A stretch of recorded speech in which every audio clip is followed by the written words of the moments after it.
বাবা, আমি কিন্তু বাড়ির কাজের লোক বিদায় করে দিছি। এখন থেকে বই বাড়ির সব কাজ করবে। তুই কিন্তু বউকে বাড়ির নিয়ম কানুন সবকিছু ভালো করে বুঝে দিস। ঠিক আছে আম্মু, আমি সব কিছুই বুঝাই দিচ্ছি।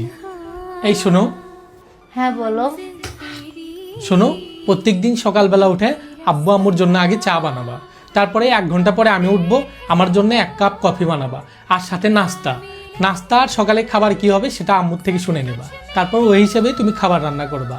তারপর নাস্তা করার পরে তুমি টয়লেট পরিষ্কার করা, বাথরুম পরিষ্কার করা, ঘরবাড়ি ঝাড়ু মোছা দেওয়া, এগুলো সব কাজ তুমি করে নিবা। কিছুক্ষণ পরে দুপুরে খাবার সময় হয়ে যাবে। তারপর সবার জন্য তুমি খাবার রেডি করে সবাইকে খাইতে দিবা। দেন সবার খাবার শেষ হয়ে গেলে তুমি থালা বাসনগুলো মেজে নেবা আর কিচেন রুমটাও পরিষ্কার করে নিবা, ঠিক আছে? তারপরে তুমি 1 ঘন্টার মতো ব্রেক পাবা। ওই সময়টাতে তুমি যা ইচ্ছা তাই করতে পারবা। যেমন ওই সময়টা তুমি ফ্যান ময়লা দেখলে ফ্যান পরিষ্কার করে নিতে পারো, টিভি ময়লা দেখলে টিভি পরিষ্কার করে নিতে পারো, আর যদি পর্দা ময়লা দেখো তাহলে পর্দা ধুয়ে দিতে পারো। তোমার যা মন চাই তুমি সেটাই করবা ওই সময়টাতে। তারপরে যখন তোমার 1 ঘন্টার ব্রেক শেষ হয়ে যাবে তখন রাতের খাবারের সময় হয়ে যাবে। ওই সময়টাতে তুমি রাতের খাবারের আয়োজন করবা। আর হ্যাঁ, তুমি রাতের খাবার রেডি করার আগে আব্বু আম্মুকে অবশ্যই চা দিবা। তারপর আমি কিন্তু অফিস থেকে রাত 8টার দিকে আসবো, তখন আসার সাথে সাথে আমাকে গরম গরম 1 কাপ কফি দিবা, বুঝতে পারছো? তারপর সবার রাতের খাবার শেষ হয়ে গেলে তুমিও খাবার খেয়ে নিও। তারপর তুমি কিচেন পরিষ্কার করে নিয়ে তাড়াতাড়ি করে ঘুম আসবা, যাতে তুমি পরের দিন সকাল সকাল ফ্রেশ মোডে উঠতে পারো, বুঝছো? শুধু এতটুকুই কাজ, খুবই ইজি। আব্বু বলছিল শ্বশুরবাড়িতে আসার পর নাকি সবাই আমাকে রানীর মতো করে রাখবে, অথচ এখানে এসে মনে হচ্ছে আমি এ বাড়ির কাজের লোক। তবে আপনার একটা প্রশংসা করবো আমি। হ্যাঁ বলো। আপনি না একদমই রোবটের মতো, জানেন তো?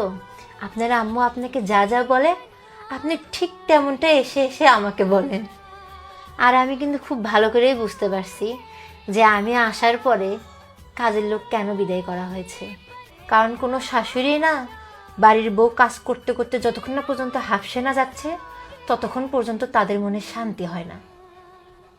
ঠিক আছে সাহেব, আপনি যা যা বলবেন না আমি বাড়ির সব কাজ করবো, রান্নাবান্না থেকে শুরু করে থালা বাসন মাজা, পাকা পরিষ্কার করা, ফ্যান পরিষ্কার করা, পর্দা পরিষ্কার করা, টয়লেট পরিষ্কার করা, যা যা আছে না আমি প্রত্যেকটা কাজ মুখ বন্ধ করে করে যাব।